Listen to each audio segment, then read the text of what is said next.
Como eu disse, durante 11 anos eu lecionei contabilidade em escolas particulares e passei mais de 22 anos lecionando em colégio público, em colégio estadual, onde fui aposentado por invalidez porque eu não enxergava mais nada. Então, eu participei de 8 ou 10 congressos, muitas convenções, muitos cursos pelo Instituto Anísio Teixeira, de atualização, enfim, eu passei algum tempo aprendendo. Porque eu estou aprendendo, eu continuo sempre aprendendo, eu quero transferir esse pequeno aprendizado para as pessoas. Por isso é que eu pretendo fazer esse curso. Para isso, é que eu quero fazer essa palestra para as pessoas sentirem como deve, porque deve assistir. Então vejamos. Eu podia dizer que o tema seria a chamada contabilidade moderna. Vamos dizer que o tema é esse. Mas vamos começar pela legislação. A legislação que rege a contabilidade manda que a escrituração seja feita por ordem cronológica, dia, mês e ano, podendo, todavia, fazer lançamentos totais, não podendo ultrapassar o limite de 30 dias. Então, o que quer dizer isso? Você tem que fazer os seus lançamentos contábeis, digamos, no dia 2 de janeiro, que dia 1º é feriado, e encerra a partir do dia 2. Começa no dia 3 e assim sucessivamente. Ou, como a lei faculta você fazer partidas mensais, contanto que não ultrapasse 30 dias e contanto também que existam livros auxiliares para ajudar nesse sentido, também com documentos auxiliares para ajudar nesse sentido. Então, aí está o porquê de se fazer a escrituração contábil por ordem cronológica, dia, mês e ano, mensalmente. Nunca se deve fazer aos pedaços. Estou dizendo isso porque alguns colegas acham que deve fazer por pedaços. Eu não faria isso. E não faria e nem faço por pedaços. Como vou dar um exemplo. A escrituração está em atraso lá 1 ano, 12 meses sem fazer a escrituração. O que eles fazem? Pega por conta. Pega, por exemplo, a folha de pagamento lá do próprio sistema e transfere para a contabilidade e faz o lançamento das provisões de janeiro a dezembro. Faz a mesma coisa com a conta de Prolabore e as contribuições sociais geradas por esses salário retirada. Também faz as provisões das vendas de janeiro a dezembro, que também tem que fazer as provisões dos impostos faturados e não faturados. E assim sucessivamente. E as compras, que eu vou deixar para analisar com mais calma, porque é mais complicado, é mais complexo, mas quando se faz isso pelos pedaços, eu não faria porque eu jogaria meus 57 anos de contabilidade no lixo, fazendo por isso. Primeiro eu estou contrariando a lei. Depois eu vou fazer 12 meses de escrituração contábil por pedaço, vou fazer mais 6 meses só para conferir e não vai sair corretamente, por causa das adversidades que a gente encontra nesse setor. Primeiro, que se fazendo dessa forma os pedaços, o que ocorre? Lá em dezembro, quando você fizer o balancete, você vai encontrar o caixa com saldo credor, a conta de cartão de crédito, cartão de débito também com saldo credor, porque não houve um acompanhamento, a conta de clientes também com saldo credor, ou valores que não dizem a realidade. Então, conta como do banco pode aparecer errada, conta das aplicações, enfim, o trabalho é muito maior e naturalmente não sai correto, dificilmente será correto. Porque tem muitas coisas que a gente precisa estar acompanhando. Como eu disse, a diversidade, o próprio comerciante, o próprio empresário, eles fazem coisa errada. Por exemplo, vende 20 mil no mês e os documentos que ele manda como pagamento dá 30. Aí significa que há uma insuficiência de caixa, chamado caixa furado. Ora, no passado, quando detectávamos tal situação, mandava que ele fizesse uma complementação da venda, emitisse umas notas fiscais e nós oferecíamos a tributação. Hoje não é nem possível, porque as saídas, as vendas, saem diretamente do sistema, no seu caixa, sistema informático, não tem como fazer mais notas fiscais. Então, nesse caso, com o consentimento deles, nós diremos, olha, você tem que tirar documentos que está furando o seu caixa. Passaríamos, naturalmente, a responsabilidade para ele. Um outro problema, ele vendeu 20 mil de mercadoria e depositou no banco 30 mil. De onde saiu esses 10 mil distantes? Houve, naturalmente, uma omissão de receita, que é assunto para a fiscalização fazer uma autuação, tanto num caso como no outro. Ora, ele não pode alegar que emprestou dinheiro à empresa. Primeiro porque só quem pode emprestar dinheiro são as instituições financeiras. E o Banco Central não autoriza ninguém a emprestar dinheiro à empresa nem nada. Por um caso muito especial, pode ser até que a repartição aceite. Se naquele dia ele tinha na sua declaração de imposto de renda e o saldo na sua conta bancária, no seu extrato, e ele emitisse um cheque naquele valor de que ele fez aquele pagamento. Naturalmente, isso sairia como uma prolabore dele, abater na sua retirada. Se ele estivesse fazendo pelo lucro real, ele vai pagar sobre esse valor as previdência social e imposto de renda na fonte, que não é nada agradável, aumentava muito e a atuação é muito grande nesses casos. Então, por isso que é necessário que se faça um acompanhamento do dia a dia, do mês a mês, para que não aconteçam essas coisas. Ainda tem outra coisa, as meia-notas, que o empresário faz e que nós detectamos porque estamos fazendo no dia a dia, mas é uma prática comum. Vamos dar um exemplo. O empresário lá compra, aliás, uma mercadoria no valor de 12 mil, mas a nota vem tirada no valor de 6. Eles dão um jeito de diminuir o preço do custo da mercadoria para que 6 mil seja igual a 12. Mas só que se divide as parcelas de pagamento, 2 parcelas de 6 mil. Então, você tem uma nota fiscal de 6, mas tem 2 duplicadas, tem que dar o total de 12. Significa omissão de saída, porque aí é um exigível fictício. Vai dar um passivo que não existe. E é também prenúncio do fiscal fazer a autuação, que é muito cara essas autuações. Então, nesse caso da omissão, nós também teremos que conversar com ele. Dizer, olha, você comprou 12 mil, mas tem duplicata, comprou 6 mil, mas tem duplicata de 12. Não pode mudar a situação. Por que não pode mudar? A situação tem que estar lá, que já está feita.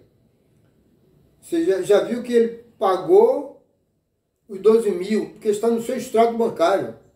No passado, quando se pagava pelo caixa, tirava aquela duplicata. Mas hoje não pode fazer isso, porque é tudo pago através de banco. Transferência bancária, está lá, constatado. Então, além de tudo isso, a gente vê essa adversidade por parte do empresário. Ele não manda mensalmente um boletim de caixa. Não manda uma relação das contas do cartão de crédito, do cartão de débito dos clientes. Então, como fazer isso? Tem que utilizar parâmetros. Tomarmos o ano anterior, para ver quanto foi que ele recebeu de cartão de crédito, quanto recebeu de cliente, fazer um parâmetro e estabelecer percentuais, para chegar a uma aproximação, que não é real, mas uma aproximação, porque você não tem dados para a contabilização. Sua escrituração não vai ficar correta, mas ela vai ficar aproximadamente, porque o empresário não deu as informações corretas. Então, como é que acontece? Você deve fazer essa detectação. Porque você está acompanhando o dia a dia, o mês a mês. Se você faz aquela por pedaços, como falei inicialmente, você não pode ver nada disso, só vê no final do ano. Aí você pega, por exemplo, as compras de janeiro a dezembro e lança lá pelo total. O que você vai fazer? Hoje, até o lançamento das contas dos fiscais, a escrituração fiscal, a pessoa que escritura já pega diretamente pela Secretaria da Fazenda, não pega nem pela nota fiscal. E no final do mês emite um relatório. Olha, o que é que consta no relatório? Todas as entradas. Mas Até o próprio relatório devia ser um pouco melhor, mais aproximado, devia ter colunas para dizer o que foi e como foi pago. Olha o que acontece. Quantas coisas podem ocorrer nas compras? Você compra mercadoria para revenda, compra mercadoria para uso, material de escritório, material de consumo, material de limpeza e até um equipamento, até um veículo. Está lá escriturado no livro, no relatório, mas não diz as condições de como foi paga. Então, tem a codificação de lá, mercadorias para comercialização, ou mercadorias com antecipação parcial, ou mercadoria com antecipação total, ou mercadoria com diferencial de alíquota, ou mercadoria bonificadas. No passado, as empresas davam um desconto na nota fiscal. Digamos, você comprou 12 e paga 10, tem, portanto, R$2, ou R$2 ou 2.000 de desconto. Está lá na nota fiscal, daí mercadoria. O processo é hoje. Então, o que é que surge aí? Uma nova operação, uma operação financeira, porque não entrou a mercadoria, mas não saiu nada. E sim, você recebeu um desconto obtido na operação. Também lá no seu relatório tem lá as devoluções de venda, que não envolve mais nada de entrada. Está lá devolvido, mas não envolve dentro de entrada. Por quê? Na hora da contabilização, você vai debitar devolução de venda e vai acreditar o caixa, se a sua venda foi à vista, ou bancos, se foi através de transação bancária, você vai fazer um estorno, ou se for a prazo, também vai fazer um estorno. Então, mas você só vai detectar isso se pegar a documentação, porque aquele relatório não consta essas coisas. O relatório está lá só dizendo o que foi que comprou e o valor. Vamos dar um exemplo mais clássico. Você compra lá um equipamento de informática. O espaço do histórico é pequeno. Ele simplesmente faz o resumo. E para você saber o que você comprou, que equipamento foi, qual a capacidade de armazenamento e outras informações que precisa você saber do seu equipamento que você comprou, não tem. Onde é que você acha essas informações? Na nota fiscal. Então é outro exemplo. Você compra um veículo, vamos botar valores. O veículo custa R$90 mil. Esse é o valor que deve ser contabilizado como um veículo efetivamente comprado. Só que esse veículo foi através de um consórcio que a empresa vinha pagando. Deixou de pagar ou acabou o pagamento, ou então foi contemplado. Ela pagou os 40 mil e recebeu a carta de crédito no valor de 40 mil. Só que o carro, o veículo, foi 90 mil. Mas você não tem isso lá no seu relatório. Você tem que buscar outras ferramentas para poder informar. Digamos ainda que, além dos 40 mil, você deu de entrada mais 10, são 50. Faltou 40. Só que esses 40 a empresa resolveu financiar em 24 parcelas. E esses 40 se transformou em 60, os juros. Olha quantas situações diferentes. O que vai acontecer? Você tem lá 20 de juros e 90 do carro. Portanto, você tem 110 mil. 20 mil mais 90, 110 mil. Que é o valor do carro e o valor do juro. E como é que você pagou isso? 40 do cartão de crédito, 10 que deu de entrada e os 40% restantes que virou 60. Os 60 você vai pagar em 24 parcelas, dividido em partes iguais. E os juros? Você tem que contabilizar os juros separados, porque você não vai dizer que o carro custou 110 mil, na realidade o carro custou 90 mil. O que ele vai fazer? Vai gerar uma outra conta, digamos assim, juros a vencer, 20 mil. Valor do carro, 90 mil. 20 mil mais 90 são 110 mil. Que vai bater com o pagamento de 40 mais 10 e mais 40 e mais 60. Essas informações se encontram onde? Naquele relatório não encontra. Então o que acontece? Você vai ter que consultar a nota fiscal. E você vai ter que consultar o extrato bancário. E também vai consultar o contrato de financiamento do banco. Tudo isso deve estar deve estar junto da nota fiscal, essas informações, e não lá naquele relatório que você teve, que não diz nada disso. Então, para se fazer a contabilização correta é isso. Tem que ver a documentação. Você tinha no passado ferramentas que ajudavam a fazer isso. Por exemplo, a legislação diz que você tem que escriturar o livro de caixa, diário, razão, conta corrente e borrador. Isso na sua origem. Tá, o borrador acabou. Ninguém escritura mais o borrador, que era uma ferramenta boa de se fazer o trabalho, porque você não fazia a escrituração errada. O borrador acabou porque veio novo modelo de escrituração. A escrituração era manuscrita, passou a ser maquinizada, mecanizada e hoje é eletrônica. Então, na escrituração maquinizada ou mecanizada, você tinha outra ferramenta, tinha o voucher, já que a empresa lhe mandava um boletim de caixa, você tinha lá sabido quanto ela pagou de caixa e quanto recebeu em caixa. Fazia o voucher de caixa, na outra que fazia era amarelo de entrada, vermelho de saída e branco extra caixa. Fazia aquele pacotinho, perfurava e botava um colchete. E na frente colocava a entrada, saldo anterior do caixa, as entradas e a saída e o saldo. Jamais a sua escrituração vai ser errada, porque você tinha uma ferramenta que lhe ajudava.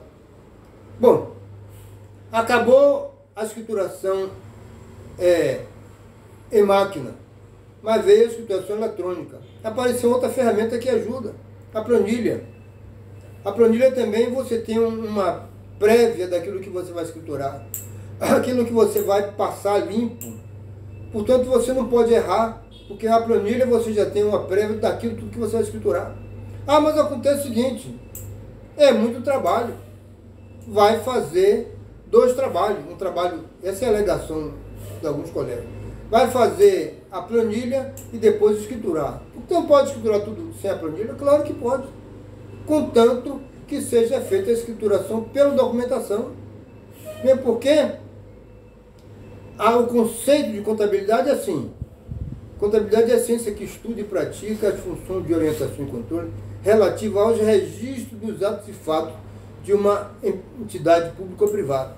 Então, esses registros é que você deve fazer nessa ferramenta, que deve ser feito por isso, são as notas fiscais, são as duplicadas, deve ser a contabilização nisso, e não fazer aquela previsão e depois, no final, fazer os pagamentos do banco, pagamento de caixa. Como eu disse anteriormente, tudo pode sair errado, pode sair com equívocos e pode ser efetivamente autuado pela Receita Federal, Estadual ou Municipal. Então, está aí o processo de escrituração dos livros fiscais e contábeis. Ora, Pera.